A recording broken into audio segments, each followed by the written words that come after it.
फोड़कर उसके अंदर का फल निकालकर उस फल को शिवलिंग पर चढ़ाकर 1 लोटा जल शंकर भगवान को समर्पित कर कर।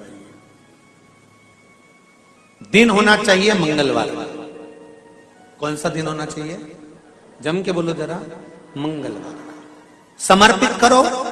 उसके बाद में आप विवाह के लिए अगर समर्पित करे हैं तो विवाह में देरी नहीं होगी। व्यवसाय और व्यापार के लिए या नौकरी के लिए समर्पित करे हैं तो उसमें देरी नहीं होगी। एक पत्र में आया है, सुन लीजिए, बड़ा सुंदर संवाद है। शिव महापुराण की कथा कहती है, मंगलवार को अगर शिव जी के मंदिर में, शंकर के मंदिर में जाकर 1 लोटा पानी चढ़ाया जाता है तो हमारे कार्य में उन्नति होती है। हाथ में जल का पात्र हो, शंकर के मंदिर में जब तुम जा रहे हो, शिव के पास जब पहुंचो, जल से हाथ, जो लोटा जब जल का तुम बाबा को समर्पित कर रहे हो, जल चढ़ा रहे हो, उस समय पर बाबा से जरूर कहो, बाबा बहुत दिन हो गए, बहुत दुखी हूं, ए मेरे शंकर, मेरे कुबेरेश्वर महादेव, मेरे महाकाल राजा, मेरे इस हाथ को अब तुम पकड़ लो बाबा, बहुत दुखी हूं, अब तुम थाम लो बाबा।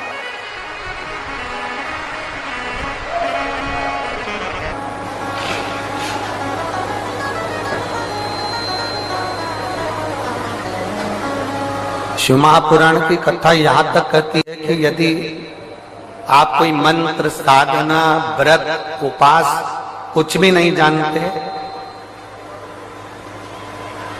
तो बेलपत्री के वृक्ष के नीचे 1 लोटा जल चढ़ाओ, प्रदोष की प्रदोष 1 घी का दीप लगाओ और बेलपत्र के वृक्ष के नीचे की मिट्टी का ही तिलक लगाओ।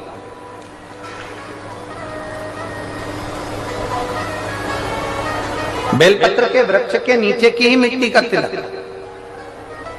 कथा हमको कहती है कि भगवान कभी भी सामग्री का भूखा नहीं रहा, भगवान भोलेनाथ भाव का भूखा रहा।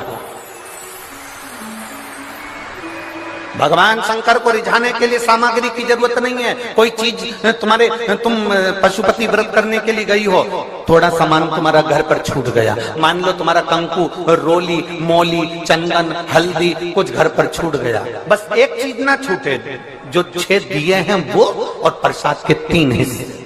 जो प्रसाद तुम लेकर जा रहे हो उसके 3 हिस्से करने का सामान वो छूटना नहीं चाहिए। बाकी का तुम्हारी मोली घर पर छूट गई, रोली घर पर छूट गई, चंदन घर पर छूट गया, अगर कगर घर पर छूट गया, कपूर घर पर छूट गया, लोटा पानी का घर पर छूट गया, कोई सामान तुम्हारा घर पर छूट गया, चल जाएगा, बिल्कुल चलेगा। तुम उसमें चिंता मत करना कि मेरी थाली में ये नहीं। गणगौर की पूजन करने जाती हैं माताएं, इधर गणगौर होती है कि नहीं होती हमको नहीं मालूम। गणगौर की जब पूजन करने माता जाती हैं, तीज का पूजन करने जाती हैं, देवी का पूजन करने जाती हैं, चतुर्थी का पूजन करने जाती हैं, किसी देवी देवता का पूजन करने जाती हैं, पूजन की थाली में दूसरे की थाली में देखती हैं कि बहुत सारा सामान है, मेरी थाली में ये चीज नहीं है, तो उसको याद आती रहती है, मैंने तो भगवान को ये चढ़ाया ही नहीं, मैं तो भगवान को ये दे ही नहीं पाई, मैं तो भगवान को ये दे नहीं पाई, मेरे पास तो ये सामान है ही नहीं, उसकी चिंता में लग जाती है। शिव महापुराण की कथा कहती है, जो देवी देवता ने आपके हाथ से बुलवाना था वो सामान देवी देवता ने अपने हाथ से बुलवा लिया, अब चिंता करने की जरूरत नहीं। आप ये टेंशन मत लो कि मेरी थाली में ये नहीं है, मेरी थाली में ये है, ना ना, आप तो भगवान के भरोसे छोड़ दो कि तूने जो कहा मैं वो लेकर आ गया, तूने जो मुझे बुद्धि दी उस बुद्धि से मैं लेकर आ गई, तूने जो मुझे आज्ञा करी मैं वो लेकर पहुंच गई। अब मेरे पास में ये नहीं कि मैं ये भूल गई, मैं ये रह गया।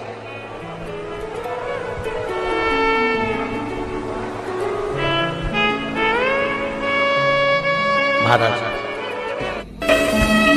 कोई व्यापार नहीं चलता हो, दिक्कत आ रही हो तो हनुमान जी के दूसरे नंबर का भाई गतिमान का स्मरण करो, हनुमान जी के उल्टे पांव का सिंदूर लाकर गतिमान का नाम लेकर स्वस्तिक बना दिया जाए व्यापार वाली जगह पर, तो व्यापार अच्छा चलने लगता है। महाराज कोई व्यक्ति पैसा खा गया, नहीं दे रहा, बहुत परेशान हो गए, मांग मांग कर दे गए, नहीं दे रहा, हाथ जोड़ लिया, पांव जोड़ लिया, सब कुछ कर लिया, नहीं दे रहा, तो हनुमान जी के तीसरे नंबर का भाई रतिमान, रतिमान, गतिमान रतिमान, रतिमान का नाम लीजिए, पीपल के पत्ते पर लाल सिंदूर से जो व्यक्ति पैसा लेकर गया उसका नाम लेकर बहते हुए पानी में अपनी कामना कर रतिमान का नाम लेकर छोड़ दीजिए। 15 दिन में रतिमान ऐसी उतावली मचाता है कि उसको हाथ जोड़कर वो खुद फोन लगाकर बोलता है भैया तेरा मैं पैसा लुटा दूंगा।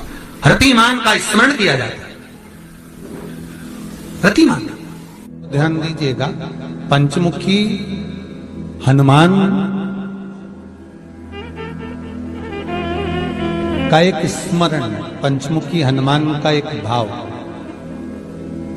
महाराज जैसे बहुत ज्यादा तकलीफ अगर व्यक्ति को हो गई है, बहुत कष्टमय जीवन चल रहा है, हार गए हर जगह से और तकलीफमय जीवन चल रहा है, तो पंचमुखी हनुमान का एक शिव महापुराण का और स्कंद पुराण का एक बड़ा सुंदर मंत्र है। उस मंत्र को आप सब एक बार हमारे साथ में बोलें। ओम नमो हनुमते रुद्र अवताराय सर्व शत्रु संहारणाय सर्व रोग हराय सर्व वशीकरणाय रामदूताय स्वाहा। बस इस मंत्र को हाथ में काली तिल लेकर, एक जौ लेकर और गूगल लेकर, थोड़ा सा उसमें गाय का घी डालकर, कंडे को या अग्नि को जलाकर इस मंत्र का 11 बार 21 बार जाप कर कर अपनी कामना कर कर छोड़ दीजिए। कैसा भी रोग हो, बीमारी हो, कष्ट हो, दुख हो, तकलीफ हो, 21 दिन के अंदर वो आनंद आना प्रारंभ कर देता है। इस मंत्र, स्कंद पुराण का, शिव महापुराण का यह मंत्र मूल पंचमुखी हनुमान सुख देंगे। और एक और चीज याद रखिए महाराज,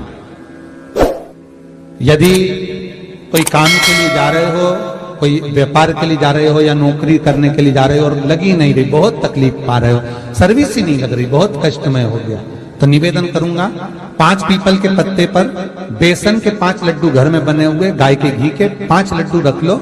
उस लड्डू के बीचों बीच एक आटे का दिया और उसमें तिल्ली का तेल डालकर इसी मंत्र का प्रयोग कर कर पंचमुखी हनुमान का किसी भी हनुमान के मंदिर में जाकर, दक्षिण मुखी हनुमान के मंदिर में जाकर उसको रख कर आ जाइए। इसके बाद आप उस काम के लिए जाइए, आपका काम सफल हो जाएगा। आपको किसी को नहीं कहना पड़ेगा कि हाथ जोड़ना नहीं पड़ेंगे, किसी के पांव नहीं पड़ना पड़ेंगे, तुरंत काम होगा। बस इस